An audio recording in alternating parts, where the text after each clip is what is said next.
Hey everybody, welcome back to the Bitch and Brainstorm podcast. I am with my friend Ann Carr. She is one of our panelists for the Elevate Your Online Presence Business Summit. And I am so excited to have you join us because Ann has a very cool kind of perspective on branding, which is she's going to be on the branding panel on Thursday, April 20th. That's going to be at 10:15 a.m. Pacific time.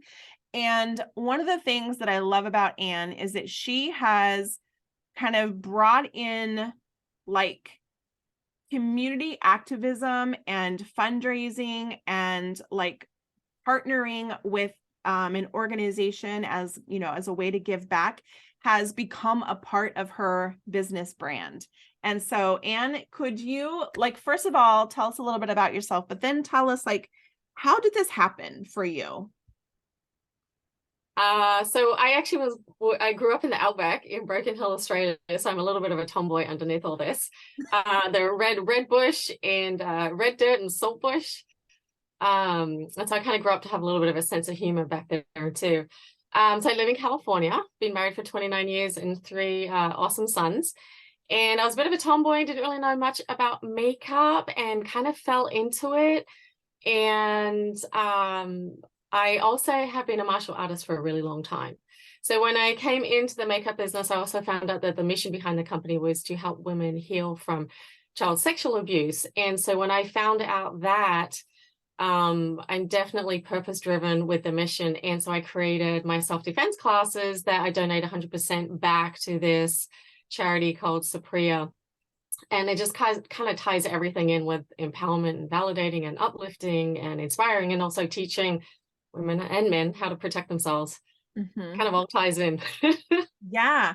That's one of the things I think we really connected on is, you know, the fact that I used to do the same thing when I had my photography business. Like I would take on a project of some sort and figure out a way, how could I use my gift as a way to raise funds and help out an organization in our community. So I'm like, oh yeah, like we kind of do the same thing, but your talent was just different, you know, with doing martial arts and stuff like that. So what got you started in martial arts? I mean, I know that's kind of become a part of your brand and your identity is that you are an ass kicker. Well, my ultimate goal was to be like a little old woman, and if I want to walk down the street and get ice cream by myself, I didn't want to be scared. That is kind of how it started. And actually having sons, I always wanted them to walk away from a situation first and not feel like they had to prove themselves. Yeah. However, if a situation ever escalated, I wanted them to be able to protect themselves and protect whoever they were with. So that was how it started. And I actually had done some when I was younger. I did a little bit of judo, so I had a teeny little bit of knowledge. But when my kids started, I thought it'd be awesome to do it with them. And it was such a bonding experience to do something like this with your kids because we had this mutual respect. We didn't really have any of that. There was no back answer or anything like that when they were teenagers because we all just had this seriously a healthy respect for each other. And so I fell into that. I fell into it that way, and then I got involved, and then competition, and then and I kind of created this class because I had some mothers ask me if I would be able to help their child learn how to protect themselves before they left for college. And I said, well, what time frame do I have? And they said, oh, she's leaving in a week. It's not much time. And then I realized that I actually could develop something within like a 2-hour time period where I could show like the basics, body language, and, just little things, little awareness and things around you that would make all the difference in the world. And I've actually received a lot of messages from people saying that it has made a big difference and it has helped them get out of situations. So it's a very all empowering class, that I can, Yeah. So what kind of advice would you give to other business owners who are trying to figure out what their brand is? Like, what is the thing that's going to help set them apart? So you really, I feel like, have done a really good job of doing that for yourself.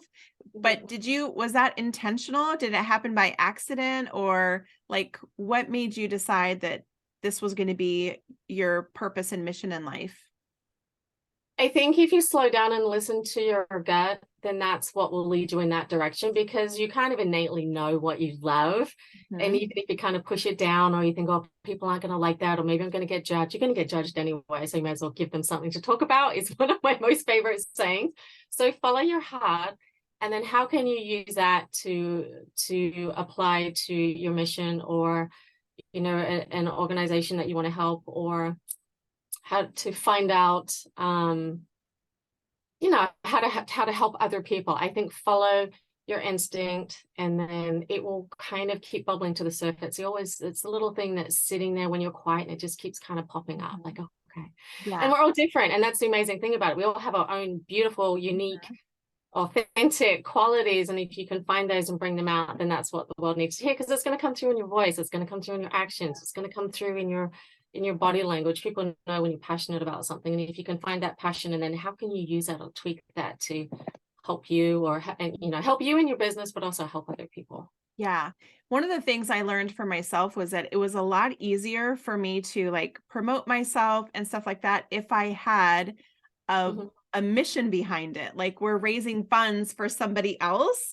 And so it made it a lot easier, and the visibility that came along with that, because I was more likely to share about, Right. hey, I'm trying to help raise money for this organization. Yes. It was a lot easier for me to talk about that. And so I don't know, it just kind of took the pressure of like, I didn't want people to feel like I was being egotistical, or like, oh my God, she never shuts up about herself.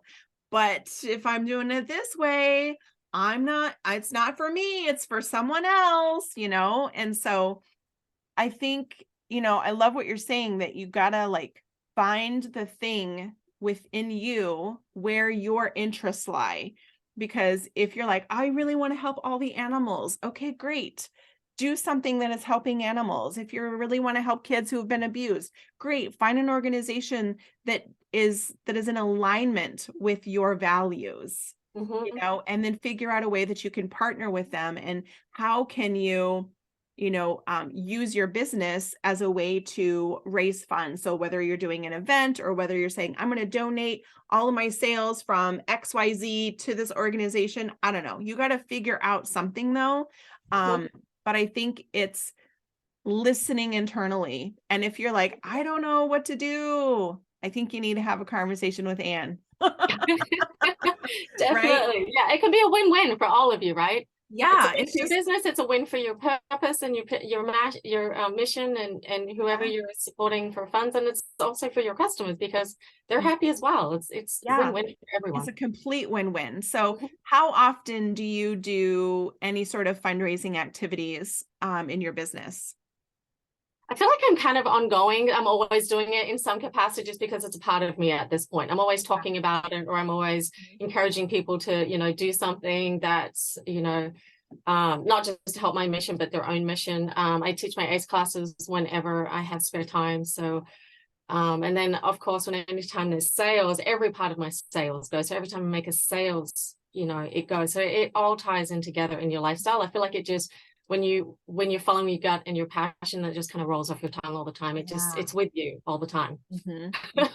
I love that. I love that. Well, I'm so excited to have you as part of our summit, and being able to come and talk about this. I think it's so important, and a completely different part and aspect of business branding that I don't think a lot of people really think about or talk about. So I'm really excited to kind of introduce this conversation into the summit, because I think it'll be really, really special and important. And I'm excited to see like what will blossom from people like thinking about this aspect of their business. How can that help translate and help them grow and get more visibility and elevate your online presence?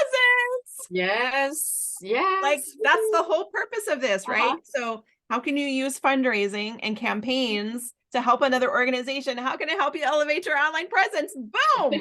Yes. Like, for real. So excited. Yes. Yay. So thank you so much for coming to share and talk about this with me. I'm really excited to have you. Thank you for being one of our panelists. And thank you. Very exciting. I love you. Yes, I love you too. Thank you. Okay, see you guys later. Bye.